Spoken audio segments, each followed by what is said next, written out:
The Center. I'm Charlie Duff from Jubilee, Baltimore. And I'm Amy Bonitz.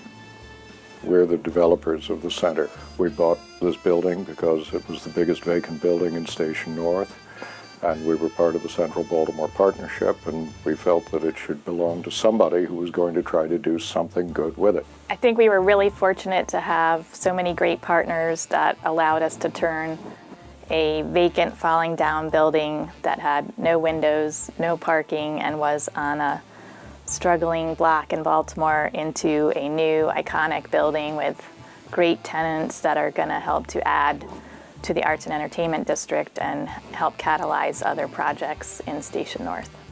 We had 10 different funding sources, and we also had a 70% pre-leasing requirement in order to close on our financing, which meant that we had to lease spec office space in a building that was falling down with no parking in an emerging neighborhood in the city.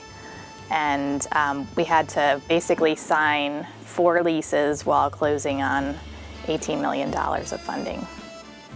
So I think one of the brilliant moves that Ziger Snead made was to take the dilapidated tower of the original marquee and turn that into a 3-story vestibule at the when you walk into the building. I think the other great thing about the building is on the 3rd floor, because it had been the movie theater, there's no columns and it's a completely open ceiling. And we were able to attract a really exciting tech company, Sparky Pants, and they've transformed that space into really wonderful office space with a great roof deck and great views of the city. The whole 2nd floor is the joint film center of Hopkins and Micah. They got very interested in the space and in being there. But they had one reservation. They said, your ceilings are 11.5 feet tall, and we need some space that's 17, 19 feet tall for a soundstage, for a film program.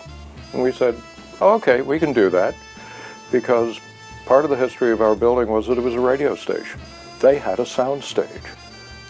On the 1st floor, we've got the Baltimore Jewelry Center. Boy, have they put together something really brilliant.